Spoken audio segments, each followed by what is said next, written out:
జాతర వంశపారంపర్య ధర్మకర్తల టీకే బాబు గారు, మరి హేమంత్ గారు, వీరసిద్ధాంతి, ఊరి పెద్దలు, అమ్మవారి భక్తులు, మరి పాత్రికేయ సోదరులందరికీ కూడా నా హృదయపూర్వక నమస్కారాలు. మనమందరూ ఎంతో ఎదురు చూస్తున్న నడివీధి గంగ జాతర కార్యక్రమం వచ్చే నెల 13, 14వ తేదీన జరుపుకుంటున్నాం. మరి అమ్మవారి చాటు కార్యక్రమాన్ని 6వ తేదీ చేస్తా ఉన్నాం. మీకందరికీ తెలుసు, ఎంతో పురాతనమైన ఈ జాతర అంటే దశాబ్దాలు కాదు శతాబ్దాల తరబడి ఈ కార్యక్రమం నిర్వహిస్తూ వస్తున్నారు మన పెద్దవాళ్ళు. మన తాత ముత్తాతలు ఇచ్చిన సాంప్రదాయాన్ని మనం కూడా కొనసాగిస్తూ ఉన్నాం.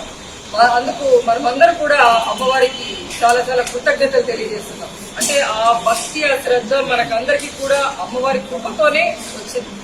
మరి అమ్మవారి ఆశీస్సులతో మన ఊరి ప్రజానీకం అంతా కూడా చాలా సుఖశాంతులతో నివసిస్తున్నారు. మరి అట్లాంటి అమ్మవారికి సంవత్సరానికి ఒక్కసారి జాతర జరిపించడం చాలా ఉదాహరణ. అట్లా మన పెద్దలందరూ కూడా నిర్ణయించి కార్యక్రమాలన్నీ నిర్వహిస్తూ వచ్చారు.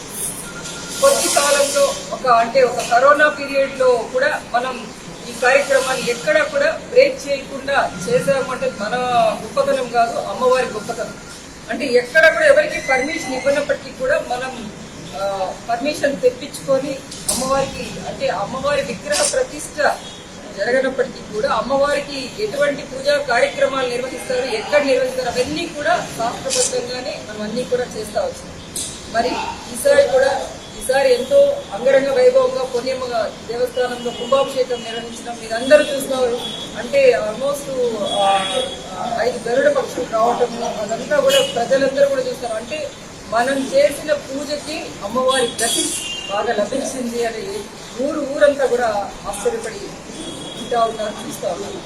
మరి అట్లాంటి శుభ సందర్భంలో ఈసారి మనకి జాతరని ఇంకా అత్యంత వైభవంగా భక్తి శ్రద్ధలతో అమ్మవారికి జాతర జరిపించాలి అని మనం అందరూ కూడా అనుకుంటా ఉన్నాం. అందులో భాగంగా 6వ తేదీ చాటు ఉంటుంది. 13, 14 అమ్మవారి విగ్రహ ప్రతిష్ట, అమ్మవారి ఊరేగింపు, ఎన్ని కార్యక్రమాలు ఉంటాయని ప్రజలందరికీ మీ ద్వారా మీడియా మిత్రుల ద్వారా తెలియజేస్తున్నాం. బయట ఊర్ల నుంచి వచ్చే మన ఊరి వాళ్ళు, మన ఊరి ఆడబడుచులు, ఈ ఊరు వదిలి వ్యాపారం కోసం వెళ్ళిన వాళ్ళందరూ కూడా ఈ జాతర కోసం వస్తూ ఉంటారు.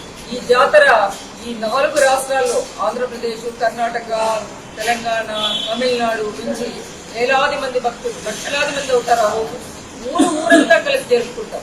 అంటే పక్క ఊర్లలో 7 రోజులు చేస్తారంటే వాళ్ళు ఎవరి ఇష్టానికి వాళ్ళు చేస్తారు. అంటే మోస్ట్లీ అది అక్కడ ఆ ప్రాంతంలో అంతా కొంచెం గమనిస్తే కొంచెం ఎవరైతే మాస్ ఏరియాలో ఉన్నారో వాళ్ళు మాత్రమే చేస్తున్నారు, క్యాష్ ఏరియాలో చేయడం.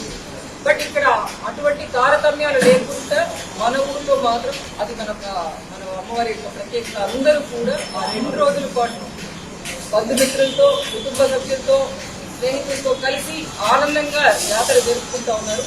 సో ఈసారి కూడా మీరందరూ కూడా దానికి ముందుగా ఏర్పాట్లు చేసుకోండి. ఇంకా బంధువులందరినీ ఆహ్వానించండి, బాగా ఏటలు కొట్టండి, అందరికీ పెట్టండి. ఇంకా వేరే కార్యక్రమాలన్నీ కూడా నిర్వహించాలని కోరుకుంటున్నాం. మరి సాంస్కృతిక కార్యక్రమాలు కూడా ఉంటాయి.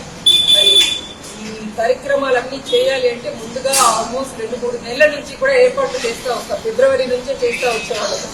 కాకపోతే ఈసారి మన కుంభాభిషేకము ఇవన్నీ ఉన్నాయి కాబట్టి మనం కాస్త ఇదే చేస్తాం. అయినప్పటికీ కూడా కమిటీ మెంబర్స్ కావచ్చు, భక్తులు కావచ్చు, దీనికి ఈతో విధంగా సహాయ సహకారాలు అందించే వాళ్ళు, సేవకులు ఉన్నారు. వీళ్ళందరూ కూడా కలిసి చేస్తున్నాం. మన జాతరని మనమందరూ కలిసి దిగ్విజయంగా పూర్తి చేయాలని మనస్ఫూర్తిగా కోరుకుంటున్నాం.